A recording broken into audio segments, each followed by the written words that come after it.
LLMs are citing listicles more than any other content type. So Evertune AI ended up releasing a chart, and the chart breaks down the 6,000 most cited URLs per model on each platform for both March and April 2026. You want to guess what percentage of the time Gemini shows listicles or cites them? 75%. 65, close. Google AI mode is going down from here. Gemini was the highest, 65.1. Okay. Now we're talking about AI mode. 45%. 62.3. Okay. Perplexity is at 60.4%. Google AI overview is at 55.2%. ChatGPT is at 50.1%. Copilot's at 39.8%. Okay. Right? So it just goes to show, if you want to get cited by one of these LLM platforms, the listicles are your best approach. But Google's actually been making changes to listicles. Have you been seeing they've been playing whack-a-mole to listicles? No. Yeah, so they're specifically going after self-published listicles, which is very different. And you and I have talked about this. Like, dude, people are going out there. We interviewed a marketer from a competing agency who ran their marketing, and I won't mention the marketing agency. They're like, oh, we've crushed it for them. We've created, I think it was almost 200 listicle articles on their own website. So they're ranking for a lot of agency terms. And we didn't end up hiring the guy because although it was impressive on the results, we didn't like the strategy and the tactic. We believed it was like a short-term, one-trick pony, in which if your whole playbook is, I'm just going to go create hundreds and hundreds of listicles on your own website, well, of course, your own business is going to list your own company, your own products, your own services as number one compared to all your other competitors. You agree you would be biased. Any business owner would be biased. Even if you felt you weren't the best, I don't know any business owner who wouldn't put themselves as number one. I mean, look at Amazon. They put their first product number one. Why would you not do that? You have the distribution. Exactly. And what it's causing is Google is just be like, whoa, this is just manipulated results, and they're just playing whack-a-mole at this point. But we're not seeing ChatGPT going after them as hard or anywhere near. It's more so Google is going after, and the key here is self-publish listicle articles. You know what's interesting here? So the fact that Google is going after listicles, the self-published listicles, it's no different than how they played the game before. They already have the search spam team, so they know exactly what to go after, what's being manipulated. And so when you and I saw this a couple years ago when it was happening, it's the same game. Because you know why? We've been whacked before, right? When we played this a very long time ago, this is 15 plus years ago, 20 years ago, we had played this game. And it was harder back then for Google search spam team to catch this, but they have to preserve their product. So they have that laid out. The thing is, Anthropic and OpenAI eventually will catch up too. And I think they'll have their own versions of search spam teams, but this has been no different, which is why we've been saying this since the beginning. Yeah. These are terrible strategies. In marketing, I'm sorry, I'm eating some yogis that Eric got me, which I sadly got him addicted to. No, yogis are great. It's just yogurt with fruit in the inside. You get on Amazon. We're not affiliated, but they're great. So any marketing tactic that produces high short-term ROI, that's really easy to do. And that's a caveat. That's really easy to do. Usually 9 out of 10 times won't last long. And as a marketer or a business owner, you should avoid those tactics. And you can look at them one by one. There may be some edge cases in which you should do them, but in almost all cases, you should avoid those tactics. The reason being is you're spending energy, time, money on these short-term tactics that will go away. And then what you'll find is 2-3 years later, all the effort and the money and the time you spent from previous tactics won't help you. Versus if you took the long-term approach, spent the time and money on strategies that don't produce immediate ROI and are not that easy, but then 3 years from now, if you keep doing those kind of strategies, the results start compounding and your ROI is much higher. So I've always said this, that you want to do black hat things in a white hat way. So the way you would do this black hat thing in a white hat way is you would collaborate with other websites, okay? And then maybe they would list you on their listicle. But the whole idea is you don't want to do the self-serving way. Because by the way, think of it this way. If you're an algorithm and you're like, whoa, people are really gaming this thing where it's like listicles are if you're self-serving and everyone's doing it right now, it's pretty easy to identify if you're an algorithm. So you're better off thinking about collaborating with other people, building long-term relationships, and then doing that type of strategy. Maybe it's less volume, but you do it with these high authority collaborations. And the thing is, it's not even the link that you're going to get from it and the listicle at the end of the day. It's the relationship that you're going to get. You're going to be able to get a lot more from that partnership. Yes. Yep. So by the way, on this note, because we're talking about GEO, SEO right now, you know what's interesting to me? I spoke to a couple people recently. One person, these are both content creation tools. Okay, one dropped 80% in revenue. Okay, 80%. I'm not going to name names right now, but I'll just AI say content creation tool. 80%. Okay. And I spoke to someone today. So a GEO tool was introduced to me today. Okay, and let me tell you about something else that pisses me off. Last time I started the episode, someone pissed me off. Today, someone pissed me off again. You know what? I can only tell you this afterwards, after we. But here's what happened. So, one of my friends introduced me to this GEO company. Okay, and basically, I spoke with them, and I'm like, we start to call. It's like, oh yeah, we don't want to ask you for anything yet. I'm like, okay, well, tell me about your product. So I don't really get much about their product, okay? And then they're like, oh, uh, they don't tell me much about the product. I'm like, okay, so how's your traction right now? You guys are looking to raise another round because they're looking to partner with me, right? They wouldn't tell me their traction. They wouldn't tell me about the product. I'm like, so what do you guys want, right? And then they're like, well, we don't want to ask for anything. We want to ask what you want first. I'm like, dude, you're like pissing me off. Like, you're like, I get on this call because my friend asked me to get on this call. And then it's like, you don't tell me what you guys really do. You don't give me enough info. And then you don't tell me about your traction. So how the F am I supposed to help you? Right. And then you do this whole thing, like this old weird positioning thing where you're like, well, I want to help you first. I really want to cuss right now. I'm just like, and I was like, guys, you're really annoying me right now. And I said that on the call. And I'm just like, I'm giving you feedback right now. If you're going to take these calls in the future, you need to be specific about your ask because I have no idea how to help you right now. But it's one of those content creation tools again. So but the thing is, what my point of saying this is that these content creation tools seem to be going on a downward trend right now, and it's interesting because one person is like they're done with that company. They're like they don't want to work on it as much, and then the other ones they're just starting out. So my point of saying this is, by the way, if that company's still listening right now, the one that got on the call with me, I don't know if this is a space to get into. So, dude, did you see Lily Ray's study on AI content creation and the websites that are using these tools and what's happened to their traffic? No, what happened? And she did an interview with Ross Hudgens, didn't she? I don't know who the interview Ross was. Hudgens was the first employee of Single Grain. I wasn't here at the time, but he was the first employee of Single Grain. I didn't know that. So pretty much the title of it is AI content creates a rapid growth before a steep decline. So there's 220 websites that she was analyzing using tools to see what happens when you create tons of content using AI. What ended up happening after a while, right? Keep in mind, content's been published, so they saw traffic increases from organic perspective. But when you look at the data, from their peak, 54% lost 30% or more of their peak organic traffic, 39% lost 50% or more, 22% lost 75% or more.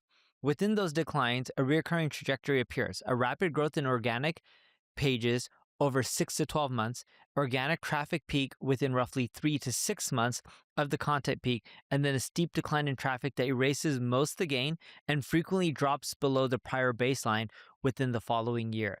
So what's happening is companies are using AI to create a lot of content at volume. It's causing traffic growth, but what they're missing out is, from an SEO perspective, you're not just evaluated on a page-by-page basis, you're evaluated on your whole site, right? Think of it as an entity. And if you have a lot of junk on your website, it hurts the good pages that were written manually by humans. And overall, we're seeing, or what she's seeing, and we're seeing this at our agency as well, traffic starts dropping more and more and more. And you have this big, messy website with tons of pages, and you have to do a massive cleanup, and it's very hard to recover the traffic. It's interesting to me. I mean, I would say this: if you're gonna produce something, naturally there's like a half-life where you start to that traffic's gonna decline over time. But I'm looking at the graphs that she has on this page over here, and we should be able to pull this up for the clip. But I don't need to show the camera, but maybe I will show the camera. But you see these these are pretty steep drop-offs. It basically goes to nothing in the orange line. And you also see the number of organic pages disappearing. At least this is from like an Ahrefs index. So all that to say is, it's been the same since the beginning. Like Neil and I have been doing SEO for a while. You publish poo-poo, you end up with poo-poo traffic. Definitely. Yep. Just a quick break. If you want to run LinkedIn personalized ads and landing pages, you can't do it on LinkedIn ads right now, but you can do it with Carrot. It's www.carrot.ai. Again, karrot.ai, and we'll see you on the other side. So you have a prediction here. You get 3 in a row here, Neil. So you have a prediction here. This would be 4 in a row. Is it 4 in a row? Yeah, okay, 4 in a row. I messed the numbers Neil's up. on a streak. Neil, just for months and months and months, added no topics at all. And then today, he had a random bout of inspiration. Yeah. So my prediction is Google will look more like ChatGPT, and ChatGPT will look more like Google in the future. What do you mean by that? So when you think about Google, people associate Google with traditional search. We know from I'm not talking about it from an engineering perspective, but if you're looking at just LLMs and usage from people using it purely for search, ChatGPT is the winner by far. It has the majority of usage. I'm assuming you agree with that statement if you're excluding AI overviews. The second winner is Google. They're in the number 2 place with AI overviews, Gemini, etc. AI right? mode, yeah. AI mode, etc. But most people associate Google search with just traditional search, in which, hey, you're going to get some blue links and some videos and maybe an AI overview. You can go to AI mode to see more, or you can go to Gemini. You can do Lens on your phone, but not that many people use it. They're at roughly 20 billion searches a month right now for Google Lens, which I know seems like a lot, but to put it in perspective, Google's getting around 13.7 billion searches a day. Just, people just typing in some queries. So the 20 is not bad, but it's not a big chunk percentage-wise. And that, again, is monthly. And Google just made some new announcements. They changed their search box and made it an intelligent search box. It's the biggest change to search to the search box in 25 years. So I don't know if you saw what they just released today. What? No, I didn't see the product releases today. So it's actually really cool. And if you see my screen, I'll play the video because I know Noah can see the camera there. Yeah, so just for the editors, by the way, when we're showing this stuff, we have a link column for this. We should show these in the videos. Yeah, so in this example, for anyone who's just listening, in Google's search box, imagine a plus before you type in the queries. So in the search box, it's pretty much elongated oval, and on the right side, you have the search button. Now imagine on the left side, you have a plus button. So you can click the plus, and you can click on anything, AI mode, create images, or gallery. Where is it? Let me see the options actually again. Yeah, AI mode, create images, deep search, canvas, gallery, camera, files. So for example, you can click on gallery, and you can select 2 or 3 items that you like. Let's say it's a dress, and that's what Google's using in this example. So the searcher could select 2 dresses, and then it highlights those 2 images, and then you add in text. The example here is, help me find a similar dress, but in this color scheme instead. So they showed 1 dress image, 1 color scheme image, click search. Google showed all the similar dresses, but in that color. And that's the example of what Google's doing with search and AI. And that's just skimming the surface.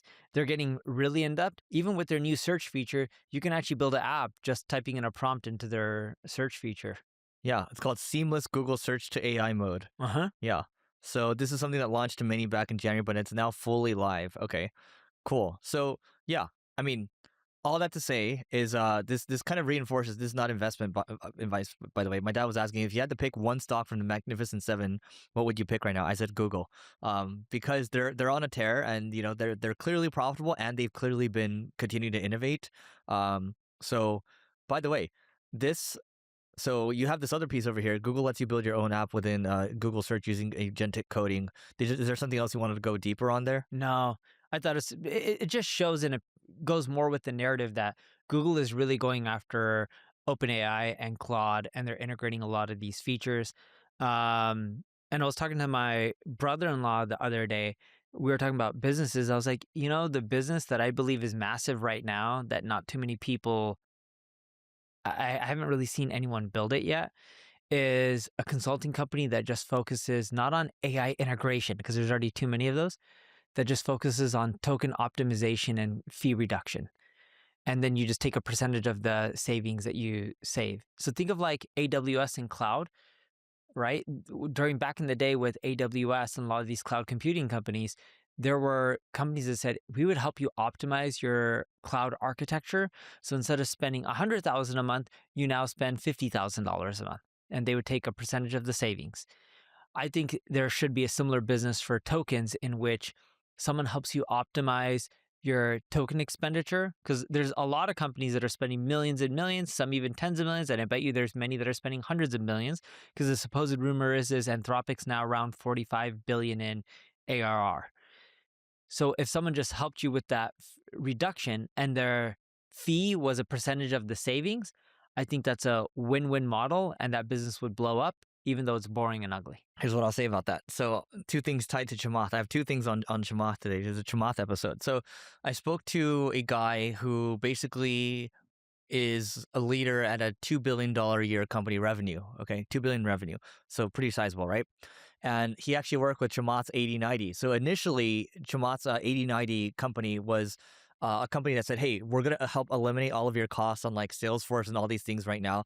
And bear in mind, this company is spending like $25 million a year on software. So they're like, okay, maybe we can chop $5 to $7 million a year. That's a good amount, right? And so they work with Chamath's company for a year. And, apparently it didn't work out because it was too complex to make those. And I was like, okay, so how would you have paid them? Well, they were going to take a percentage of the savings, right? And this isn't token savings exactly, but this is cutting on software costs. And that didn't work out initially. So here's what I will say though, because he has found a model that does work for him. That model didn't work initially. So maybe this token optimization model might work. I think it's still more of like it could be an add-on service. I don't know if it's going to be kind of the primary service. Could work, right? But what I really wanted to get into here was actually on Chamath saying, if you're running a consulting business and you're deploying Anthropic or OpenAI directly into your organization, I'm looking at you, PwC and Accenture, you are letting the fox into the henhouse. OpenAI and Anthropic are openly funding and starting competitors to you while also using your usage to drive more success for them.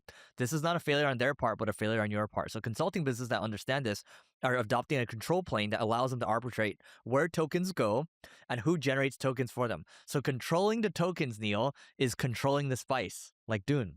Right? So this was a key pillar of 8090's global partnership with EI, and we're close to another global partnership, but we're taking control of token generation and can direct them to any model provider, which is kind of what you're talking about, actually. So yeah, a little bit different. I saw his tweet out there. yeah, I think he's more so going after like the Accentures and the McKinseys and, pinpointing how they're helping build OpenAI and Claude with all their customers and all the data and all the spend. I do agree that I don't think that's all that 8090 does, but like to my point, what I just made earlier, I think token optimization and token routing is going to be a core service that companies had, and I actually think you're going to have it. I think I'm going to have it too as a service. I don't know if we're going to have it as a service. I genuinely believe that the larger players will eventually, I'm not saying in the short run, eventually will help you fine tune and reduce the cost for you and do it in the most economical way. If you look at AWS, you take your cloud bill, they try to do reserved instances, they have consultants, they try to help you save on the bill. And we've even been pitched by Google, hey, switch to Google Cloud. We'll help you save X, Y, and Z on infrastructure and all of that. And that's why I believe that the LLMs themselves or the AI companies will try to save you as much money as possible in the long run, because if they don't, a competitor will come by like a Google and say, hey, we can do similar things and we can do it for half the token price, and here's how. And then you're going to start seeing a lot of companies switch. I have two more thoughts on tokens. I was talking to a founder today, and it was like a 30-minute talk just on AI, right? And we're just like, dude, OpenAI and Claude are so smart because you know what? You pay the $200 a month, and it's like you feel like it's an all-you-can-eat buffet, and you're just going to town every day, right? But inevitably, what's going to happen in the next year or two is they're going to have you so hooked on it. It's like you're going to have to pay more, and I was like, okay, fine, let's pay more, right? Because it's so damn good. And we will end the episode on that. Goodbye.